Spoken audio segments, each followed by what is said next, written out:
eeldusele tuginev riik taastati 1991.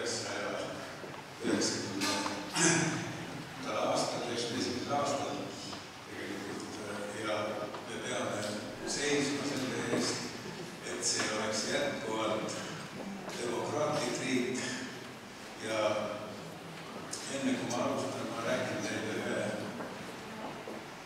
loo. Vana indiaani pealik seletas oma lapselapsele, et temas on 2 hundi. Üks on metsik ja verejärveline, teine on sõbralik ja häda. Ja nad võitlevad omavahel ägedalt. Lapselaps küsis, et kumb siis võidab. Isa vastas, et võidab see, keda ma toidan. Igas inimeses peab olema lisaks tema irratsionaalsetele soovidele, tungidele, kättemaksule ja vihale peab olema ka moraalne tsensuur, mis täidab inimese mõtteid ja tundeid. Tunnete loetelu, mida igas inimes on väga pikk. Temal on ilu ja rahvustunne, au ja häbitunne, ja kohustunne ja nii edasi. Seda nimekirja võib umbes 30 riigis või isegi rohkem. Ja võib-olla tõepoolest on vaja ka hirmutunnet selleks, et inimene käituks õigesti. Kunagi oli partei Läänes, kes seadis oma eesmärgiks kapitalismi kukutamist, aga tema aktiivne tegevus selleks, et väljastada kapitalistide vigu, oli niivõrd tõhus, et need tead ei kasvanud kunagi nii suureks, et see süsteem oleks pidanud kukkuma. Nii et selle asemel, et kukutada kapitalism, ta tegelikult võitles sisuliselt selle säilimise eest. Ja nüüd on muidugi näha, et pole kommuniste enam eriti. On tänu sellele tulevad niisugused asjad välja nagu Lehmani vendade oma või kui pangad jagavad olematut raha eriti suurtes kogustes, tekitavad sellise molli, mida me nüüd põleme juba hulk aastaid ja ei ole ette näha, millal me sellest väljume. Lihtsalt sellepärast, et puudus see jõud, see kontrollmehhanism, kes ütleks, et jäägi. Sest selge on see, et niisuguste poliitiliste sammudega, mida kapitalism oma suures tarkuses tegi, oleme jõudnud sellisesse kriisi, millest välja saamine võtab veel aastaid aega. Nii et me oleme jõudnud tagasi marksismi teoorialine kriisijärgne depressioon ja see kestab 7–10 aastat olevat sellest abinõudest, mida rakendatakse. Ja praegu on õnnestunud eriti abinõudes kokkuleppida on ainult kuldsurvevahendeid, mida on hääletatud nii kaua, kui on õnnestunud nende vastuvõtmine kinnimõttud demokraatia poolt. Sellepärast ongi vaja kindlasti, et on olemas positsioon ja opositsioon on demokraatia puhul on paratamatu, seda ei asenda ei taoline roheline vedeldemokraatia või opositsioon, nagu me nägime, kus lasti maksta endale 80 miljonit selleks, et vajadusel anda võimudele hääli ja ei aita ka see roosa sotsialistide opositsioon, sest sotsid on ka läinud seda sama teed, mida mööda käisid rohelised eelmises koosseisus. Ja siin ma tahaks ütelda, et ega väga tõsiselt seda vaimustust sellest antiikdemokraatiast, mis aastate eest oli, seda ei pea nii suurt vaimustust tundma. See oli, Kreekas oli selgelt orjanduslik demokraatia. Orjad ja äriad, neil ei olnud sõnaõigust ega valimisõigust ja ka naised, keda kasutati sisuliselt koduorjadena, ka naistel ei olnud hääletusõigust. Nii et esimene võib-olla kõige suurem matriarh ja feminist oli Sokratese naine, kes terroriseeris mitte ainult oma meest, vaid ka teisi filosoofe mingil moel ja tänapäeval on eesti keele tõlgitud, oleks seda lihtsalt suurt tulevad. Demokraatia puhul peab olema seaduse ees kõik võrdsed. Me mäletame tänavaaastast kõne, kui president ütles, et seletas poole kõnet sellest, kuidas moraliseerimise laadis, kuidas jooks keelid, korruptsioon, mõjuvõimu, kauplemine edasi on täiesti lubamatud asjad. Aga oli selge, et tema oma käitumise puhul jäid üles väga teravad küsimused. Ja sellepärast, et kõne koostajad lisasid sinna teise poole, et mis on lubatud Jupiterile, kui lubatud Härjale. Nii et ta veel armastab seda ladina keelt, seda sententsi on ta varem kasutatud ka lihtsalt joogi, non lihtsalt koovi. Nii et selle ka tuleb välja, et osa inimesi ei ole ka nõus olema härjad. Et neile on kõik keelatud, aga Jupiter üksi teeb seda sama ja teeb seda oma täie õigusega. No siin me võime ühte Trumpiani intsidenti näiteks tuua see, meenutab sellise härja elugu, et ta asutas nagu härja võitlust selle seltskonnaga ja loomulikult on teada, mis on härja saatust pärast härja võitlust. Nii et oli tegemist lihtsalt tema eksitustega, mis muutus, ütleme, radinikeelseks intellektuaaliseks ja see tolleaegne kaitseministri ütles, et nii on, nii saab olema ja nii peabki olema.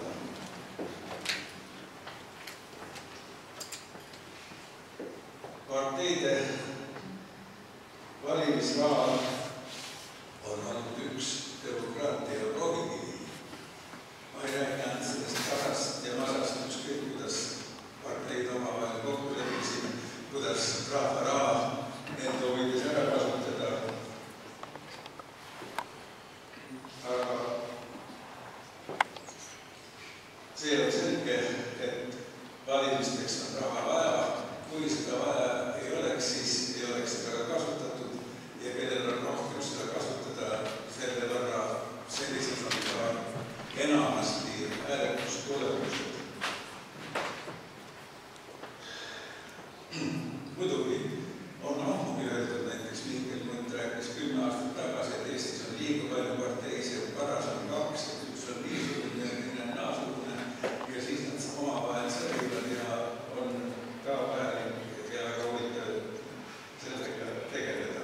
Aga mis puutub maade vahetamisse, siis see ei ole mingi parteiline üritus, sellega alustas Kraani, seda on jätkanud järgmised ministrid. Ja ainult, et seda maade vahetust on kasutatud erakonna ahistamiseks ja seda ainult Rahvaliidu vastu, teised on see nii, teistesse ei ole see just nagu puutunud. Keskerakonna on tehtud muud viisi rünnaku algust. No metoodika on väga lihtne. Ma olen seda öelnud, et Kaapo on Eestis ainus organ, kellel on õigus võõreid kõnesid peab kuulata, võõreid unenägusid peab vaadata ja võõreid mõtteid lugeda. Aga ma ei ole kunagi öelnud seda, et neil oleks mingisugune õigus nähtud või kuuldud oma korda veel interpreteerida, sinna oma arvamust lisada, neid ümber jutustada ja neid teist vajalikud kohad välja lõigata ja teha sellest materjalist hoopis midagi uut. Ja vanaseni on meil ebaselge, kuhu siis lõpuks sai see 500 või 600 eurot. Kas see on ise hakanud programmi raha või on see kaamalt jagatud raha, mida ta pärast praegu saab ja ilmselt tuleks siis mõelda, kellele see tuleks tagasi anda. Sest see nagu tundub, et see raha oli hoopis muu eesmärgiga jagatud, mitte partei toetuseks. Partei toetuse ettekirjal tehti provokatsioon, mida hiljem hakati taga ajama, et 100 eurot on kuskil veel kaduma läinud. Nii et keegi ei teagi, kas seda õige või ei olnud.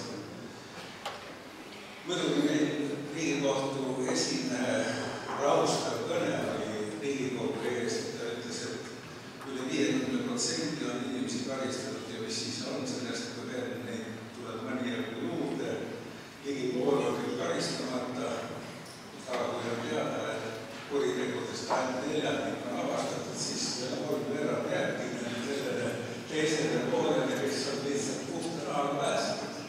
Ja nii veel kõik ütelda, et Eesti riik on tubli oma karistamisega, Eestis on vangide arv maailma näitab Euroopas teise koha liigisma järgi ja tükk vaatan teistest vangide arv suurem, sest jääb ka korralikult vandanud meil nii, et ja me peame ka tunnistama seda, et kui kohus ainsana mõistab õigust, siis peale kohtu üle 90% ju kõiki süütegusid otsustab prokuratuur, et proksel selles sõnamuse tasemel öelduna. Tähendab, tal on antud väga suured õigust ja see on lihtmenetlus, kui sa tunnistad ennast süüdi, siis saad kohe veeranda, saad andeks ühe korraga. Aga kui sa lähed kohtusse, siis sa tead, mis on talle, et need inimesed käivad 7 aastat või 8 aastat kohtus, neid pidevalt eritatakse. Nad imestusväärne on, kui nad pole ajalist läinud või ma ei tea, mis läbi teegi oli see hulk aastaid tagasi. Aga kindlasti on nad palju kannatanud. Ja eriti ma vaatasin, kui esindas riigiprokurör Bergman, siis ta väljendas oma suurt viha, lubas karistada televisioonis esinedes ähvardas neid, keda süüdlaseks pidas. Ja tundub, et niisugust õigust prokuratuuril ei ole ja prokurörid, et nad võivad oma isiklikku viha kellegi vastu välja vaadata, nemad peavad lähtuma ikkagi tõesti ja õigusest. Sest ma saan aru küll, on ju suur hulk väljaõppinud sulisi, kes on kogemustega, palju suuremate kogemustega kui prokurörid või kohtunikud. Nad on kõik nõus selle eraldi võrra kergema karistusega, aga mingisugune maamees ütleb, et teda ei lase ennast ilma süüta karistada. Ja see võib tõepoolest tekitada kellelegi täiesti õigustatud teha. No me teame, et jah, õigust mõistab kohus, sellepärast on oleme kõik seni on vait. Lihtsalt vait sellepärast, et me ei taha kedagi ärritada, kedagi vihaseks saada, kedagi ei taha panna tegutsema vastu enda tahtmist. Me ei taha, et keegi võiks pärast ütelda, et teie sekkusite sellesse protsessi ja kohtuniku vihaseks ja nüüd teie pärast istuvad need inimesed vangis või on väga raske või tugevasti karistada. Praegu muidugi on niisugune vahepealne periood, kus nähtavasti otsitakse kohtuniku, kes tõde võiks mõnevõrra teisel viisil valgustada ja teisest vaatevinklist seda teha. Nii et ma usun, et ringkonnakohus tunneb oma kohtunikke, ta ei peagi neid eriti maksma, neid eriti veenma, ta teab, kuidas keegi orienteeruvalt võib käituda ja ilmselt nii see ka sätitakse.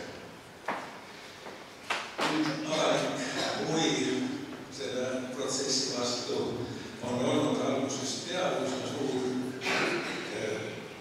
See ongi selle niisugune liikuma panev jõud, et üks osa inimesi täiesti õigustatult on leidnud, et võim kasutab seda võimu oma äranägemise järgi täiesti lubamatul viisil ja oleks hea, kui oleks kas või mõni nii-öelda näidispoomine, et kedagi saaks karistada, ükskõik, kas ta isiklikult on selles süüdi või ei ole, ta on niisugusel ametipostil olnud, kus on võimalik teda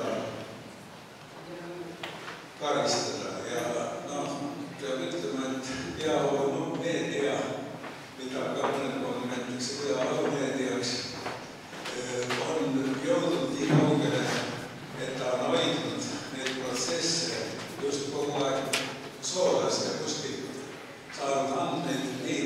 mis peaksid olema kuni kohtuni saladuses. Muidugi on teada, selle on meil olemas nii nimetatud südametunnistuse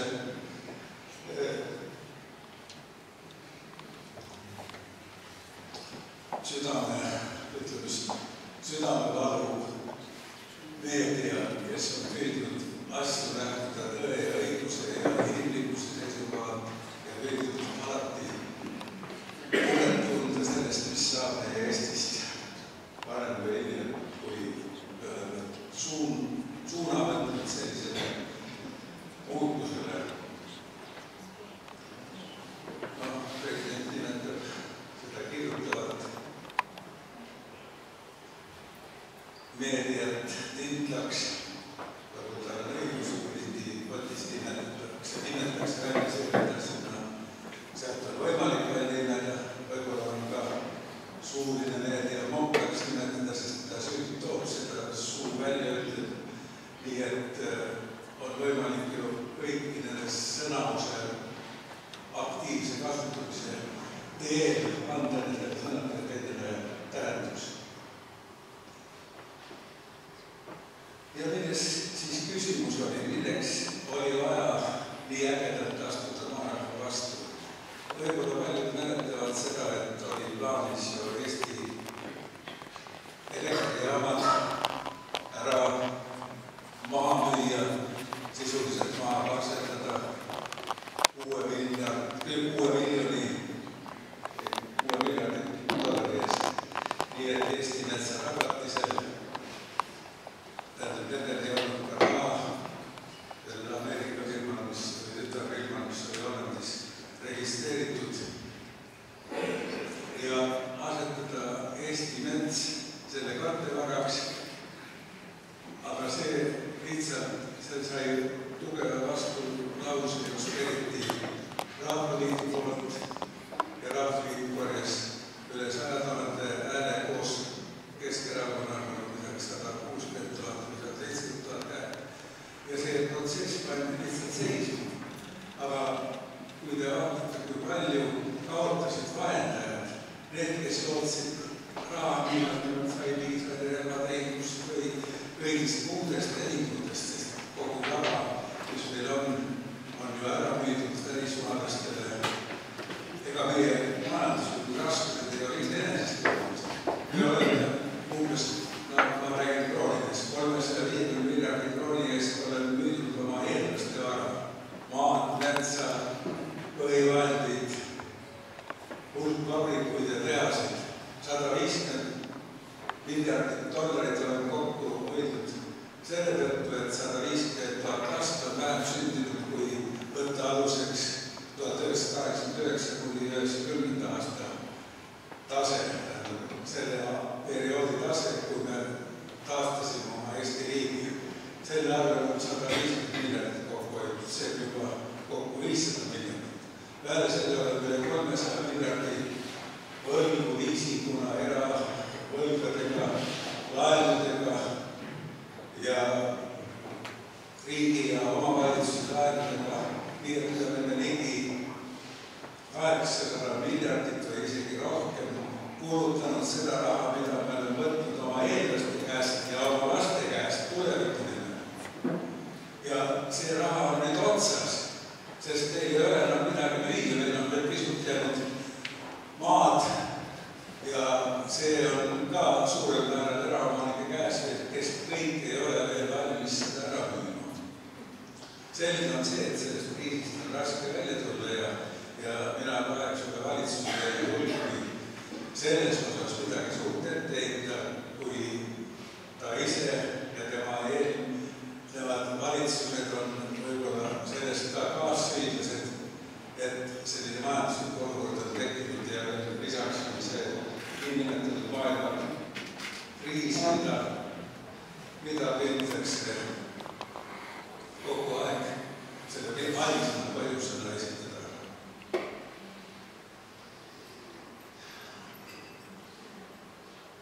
Ja selline teine süü, mis on selles, et Rahvaliit ja Keskerakond asus vastu presidendi valimistel läänest presidendiga, kes on muidugi kursis maailma protsessidega, kes teavad väga hästi seda,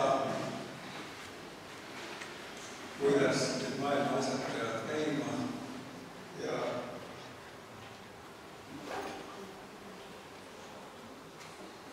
lõpuks ma räägin ainult seda ühe lausega, et aastate eest olin ma